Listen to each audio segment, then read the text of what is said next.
That word became the wallpaper of our marriage, a thin cover for the rot underneath. When he finally got a job, part-time at a garage, I thought maybe we'd turned a corner. He came home one evening with grease on his hands and that manic, restless energy of someone who thinks they've been reborn. A few weeks later, he bought a Jeep. Loud, oversized, painted a violent shade of green that looked like envy made visible. He called it freedom. I called it another debt. He'd rev the engine at night, shaking the windows. When I asked him to park farther from the house, he smirked and said, "It's just a car, David.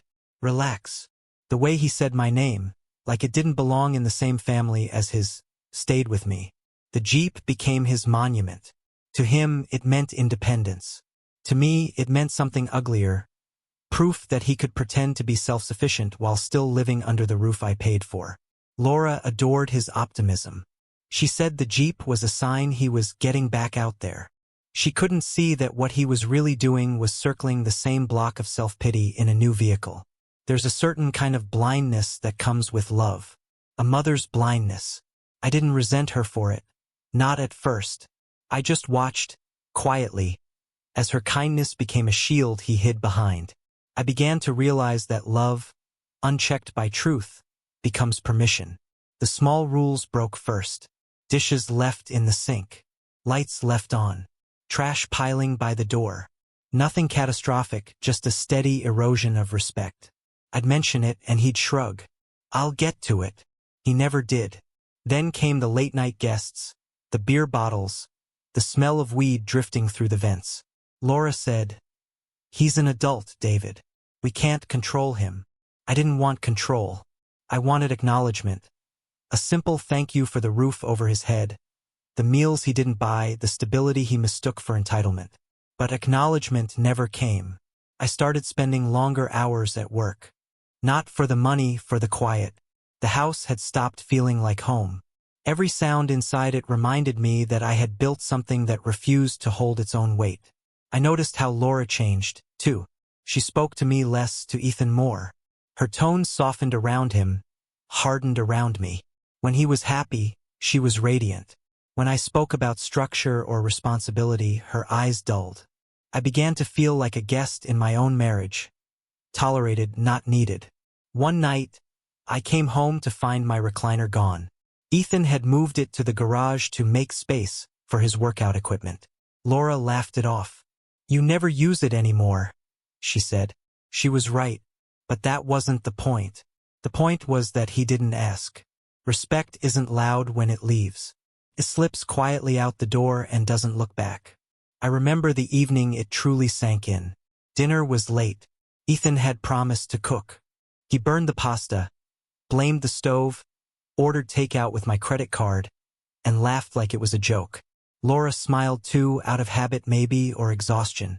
I sat there, watching them both, feeling something cold take root in me. Later that night, when she came to bed, she said, "You're too hard on him." "Hard?" I asked. "I don't even raise my voice." "That's the problem," she said softly. "You make everything so heavy. He feels like you're judging him." Maybe I was. Maybe that was my crime, expecting a grown man to act like one. After that, I stopped trying to correct him. I let the little things slide. But indifference has a way of growing teeth. Soon, it wasn't just the rules that disappeared, it was civility. He'd borrow my tools and leave them rusting in the rain. Borrow my car and return it on fumes. Borrow my words, advice, warnings, and twist them into mockery. Laura never called it disrespect.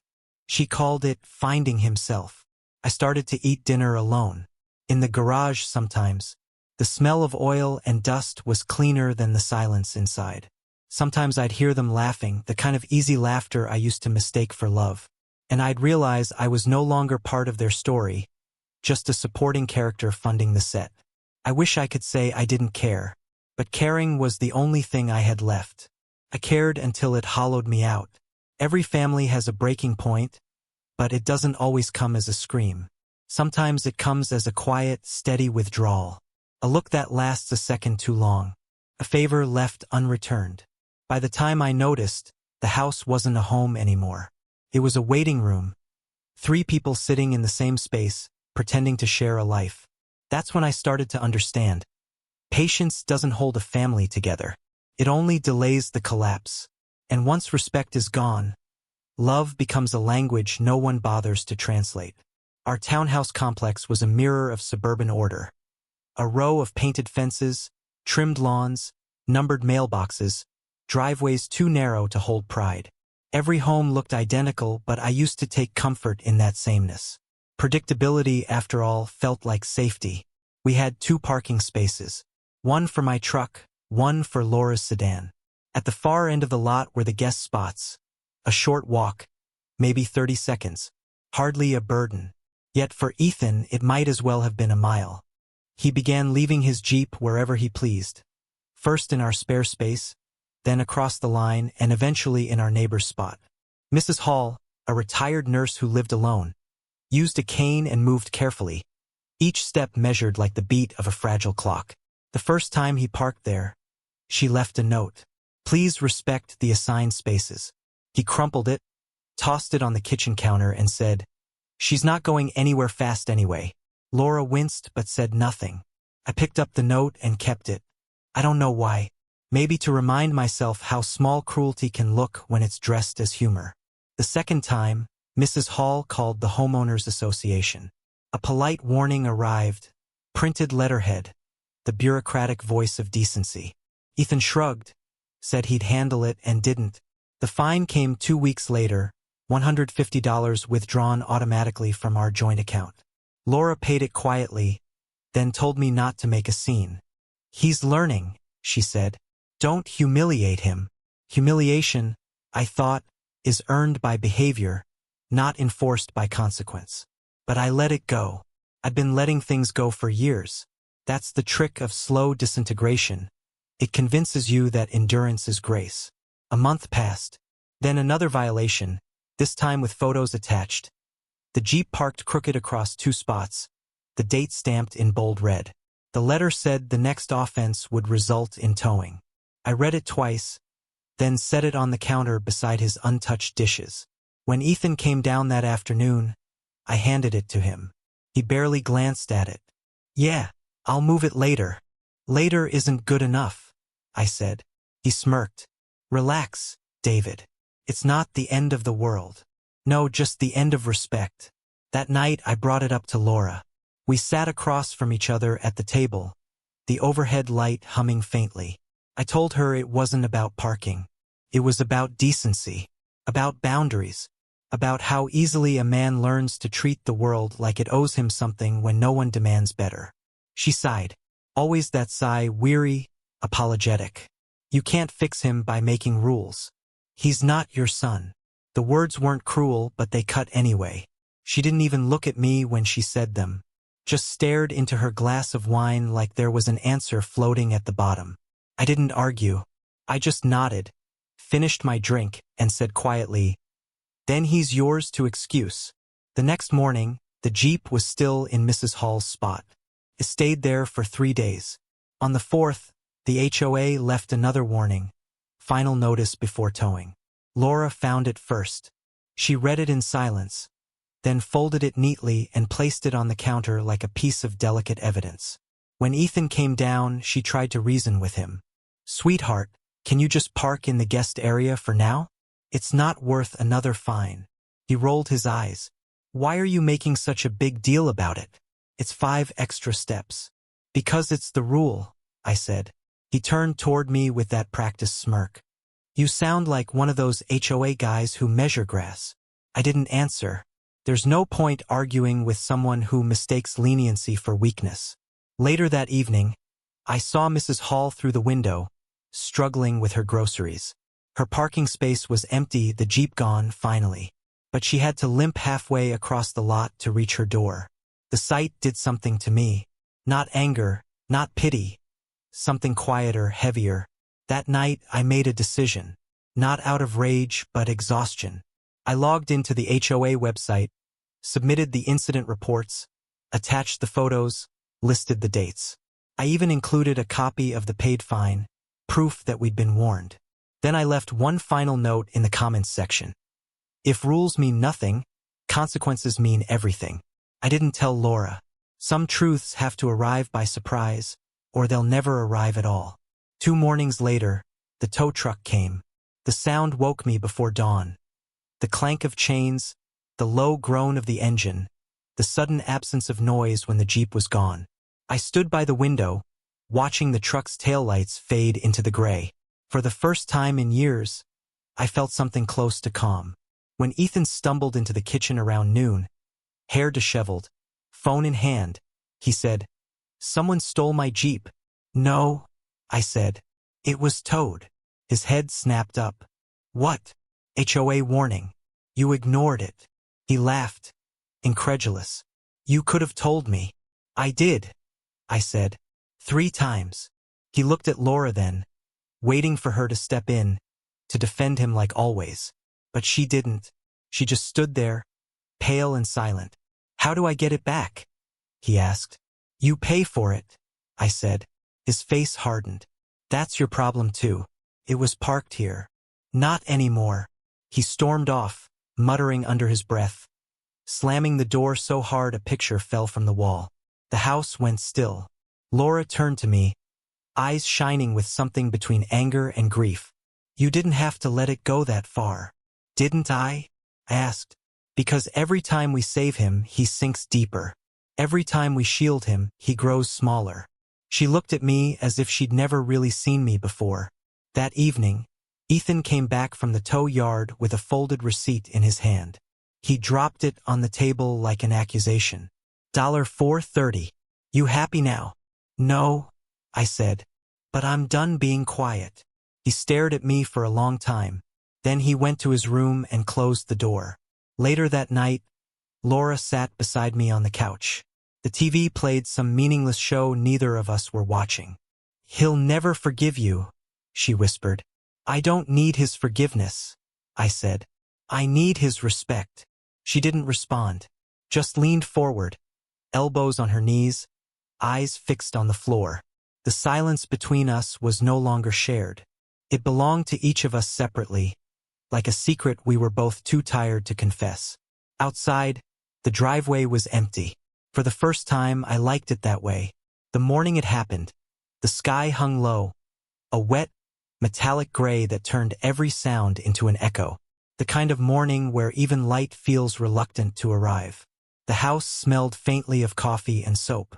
Nothing about it looked different, yet everything had shifted. I had already made the decision days earlier. It wasn't impulsive.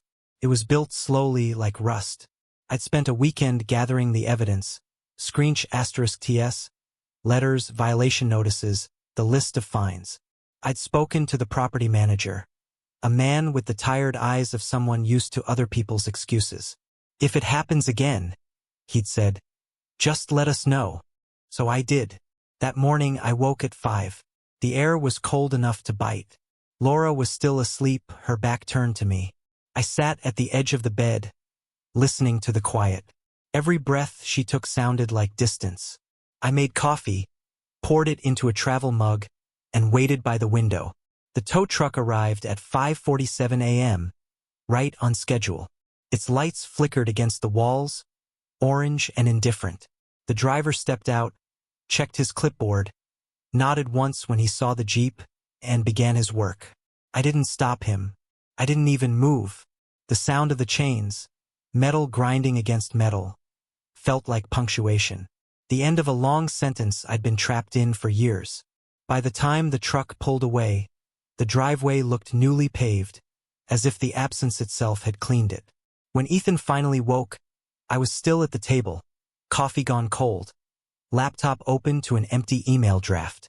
I was trying to find words that didn't sound cruel. But there are no gentle ways to describe consequence. He stumbled in, yawning, his phone already in hand. "Where's the Jeep?" he asked, half asleep. "Towed," I said. He blinked, confused. "What?" "Homeowners Association. Final notice. They acted on it."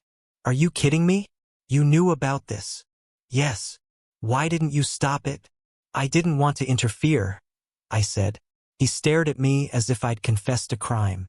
"That's messed up, David. Seriously messed up." I didn't answer. Silence can wound deeper than shouting. He left the room muttering curses. I heard the front door slam, the quick stutter of his footsteps fading into the drizzle outside. When Laura came downstairs, her expression told me she already knew. She didn't ask questions. She just said, "You let it happen." "I did." Her lips trembled. "You could have told me." "I've been telling you for years," I said quietly. "You just didn't want to hear it." For a long time, neither of us spoke. The sound of the refrigerator filled the space between us. That low, constant hum that seems louder when everything else has fallen apart. She finally sat down, folded her hands on the table. "He'll hate you for this." "Maybe," I said, "but hate means he finally sees me." The day stretched thin. Ethan came home after noon, soaked from the rain. His eyes were raw, his jaw tight. He didn't speak to me, just went to his room, slammed the door and stayed there. I thought that would be the end of it, that he'd pay the fine, retrieve the Jeep, and move on with another scar to hide behind. But something changed after that. The silence grew heavier, almost deliberate. Laura barely looked at me. When she did, it was with the kind of pity that feels like accusation. We ate in separate rooms, slept back to back. I'd walk past Ethan's door at night and hear the faint clatter of video games, the muffled anger of a man too proud to admit defeat. Sometimes, I thought I heard him crying, that uneven breath teenagers make when they're pretending to be composed. I never went in. By Friday, the Jeep was back in the driveway. Clean, polished, paid for. He must have borrowed money from Laura, maybe from a friend.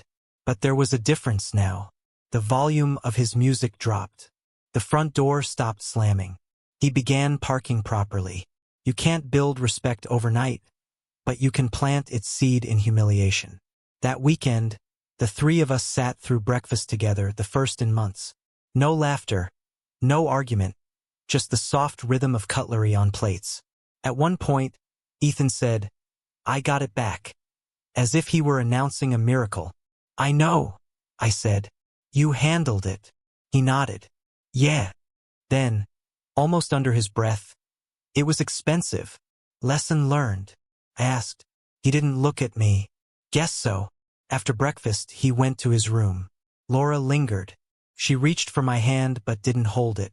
"You could have shown some compassion," she said. "I did," I replied. "I didn't make the call. I just stopped preventing it." Her eyes softened, but not with understanding. With fear. The fear of realizing she could no longer protect both of us from each other. That afternoon, I walked through the house in silence. Every room carried a ghost of something. Old laughter, arguments, small hopes. In Ethan's room, I saw the receipt he'd left on his desk. Towing and storage, $430. Paid in full. It looked like an invoice for years of lessons ignored. I didn't touch it, just stood there, reading it over and over until the ink felt like judgment. That night, I sat outside on the porch, watching the rain pull the day apart. Laura joined me after a while, her hands tucked under her sweater. "You're proud of yourself," she said. "No," I told her. "I'm relieved." She nodded slowly. "He'll never forget this." "I hope not." The wind shifted, carrying the smell of wet earth and distant wood smoke. For the first time in years, I could breathe. The air didn't feel like something I had to earn. Inside, the lights from Ethan's room flickered against the wall, bright, dim, bright again, like a signal from another planet. The house was still. No music, no shouting. Just quiet. Real quiet. The kind that doesn't demand an apology. For days, the guilt lingered, not sharp, just heavy. I kept expecting a confrontation, a blow-up, something violent enough to match the years of tension behind it. But it never came. Instead, there was calm. Fragile, almost holy. I began to wake earlier, eat alone, leave notes instead of words. The house became a place of function again. Bills paid, dishes cleaned, cars parked where they should be. Order returned, and with it a strange peace. Ethan packed a week later. No announcement, no farewell speech. Just the slow rhythm of drawers closing, boxes moving, the shuffle of feet down the hallway. When I asked Laura where he was going, she said, "A friend's place." He left that afternoon. His room was empty by evening, the walls pale where posters used to hang, the carpet indented from furniture that would never return. I stood there, feeling the weight of everything that had happened, and yet, there was no triumph, only quiet understanding. Sometimes consequences arrive like thunder. Other times, they come like morning fog, soft, almost merciful. That night, I walked through the empty house and whispered to no one. It was never about the Jeep. Weeks passed the way November rain passes in Portland. Soft, persistent, erasing edges without asking permission. The house learned a new silence. Not the old, brittle silence thick with swallowed words, but a thinner one, almost breathable. Dishes were washed and stacked. The trash walked itself out on schedule. Keys slept in the ceramic bowl by the door and stayed there until they were wanted. I could hear the clock again. Ethan did not call. Laura watched her phone like a widow stares at a harbor, waiting for a ship that might only exist in memory. I didn't tell her to stop looking. I took long walks instead, down along the river where the water always looks like it's remembering something it can't forgive. At work, I said less. At home, I said even less than that. Restraint became habit, then muscle, then a quiet religion. On a gray Tuesday, he texted Laura. "Got the Jeep. Paid it. I'm fine." 3 sentences. No apology. No accusation. Just a ledger entry submitted to the world. She exhaled like someone who had been underwater too long. I nodded, which is the safest thing a man can do when hope returns to a house that punished him for carrying it. He moved into a friend's apartment, a second-floor place above a nail salon, thin walls and the smell of acetone threading the hallways. He took a job at a warehouse, nights unloading pallets under fluorescent honesty. He learned that hunger is less dramatic than pride but twice as memorable. He learned to fold receipts and keep them. He learned that time off costs money and so does pretending it doesn't. Then he asked Laura to meet for coffee. She went. I stayed home and fixed a cabinet hinge that didn't squeak until that afternoon. She came back with the brightness of a woman who has touched a shoreline. "He's trying," she said. He sounded different. I believed her, not because I heard change in Ethan, but because I heard change in her, an acceptance that the ground had finished teaching what we would not. A month later he visited, careful as weather. He stood in our doorway and did not smell like sleep. His eyes were quiet. "I'm good," he said. It wasn't a performance. He didn't ask for anything, didn't offer anything either. We sat at the table like men who have finally met the cost of names. He talked about the warehouse, about a supervisor named Leon who shouted less than the others. He didn't mention the Jeep. Neither did I. Sometimes the loudest thing in a conversation is the thing both people agree to leave untouched. When he stood to go, he paused on the step and looked across at Mrs. Hall's door. She was bringing in a bag of groceries, her gait a careful truce with time. He went to her, spoke softly, and I watched from our porch like a man watching the first honest rain after a summer of smoke. She nodded, disappeared inside, then returned with a small envelope, the old parking permit, the one she'd kept after the tow, as if saving proof that consequence could still find its way home. He accepted it with both hands. They smiled without ceremony. He slipped the envelope into his jacket and did not look over to see whether I was watching. Later that night, the porch light flickered the way it always has when the temperature drops. I replaced the bulb anyway. Habits don't disappear. They molt. Laura came to the doorway, wrapped in a blanket that once smelled like lavender and now smells like nothing at all. We said little. She rested her head against the doorframe. I touched her wrist with 2 fingers, the way you check for pulse when you are not sure a thing is still alive. We spoke finally about money. Not amounts, boundaries. I told her the accounts would stay as they were now. My income covering the house we share, her income covering the son she chose to defend without conditions. She didn't argue. She nodded and said, "It's fair." I didn't trust the word but took it like medicine. Fair is not the same as healed. Fair is just the floor you stand on so you can decide whether to build again. Some evenings I found myself in Ethan's empty room, the one the dust adopted. I stood there counting the pale squares where posters had been, the neat scars of thumbtacks, the small crater in the drywall where a controller met consequence. I didn't feel pride. I didn't feel victory. I felt a kind of sober arithmetic, the sum of years, the remainder of patience, the fraction of self you're allowed to keep when you've given the rest to people who never asked for it properly. He kept showing up every few weeks, never late, never early, always for an hour. He would take off his shoes at the door without being asked, a quiet correction that told me the ground had not stopped speaking. He helped me carry a new water heater down the steps one Saturday, and we didn't talk about anything except whether the wrench was the right size. That was easier for both of us. Men sometimes apologize with effort. Sometimes they apologize by not needing to.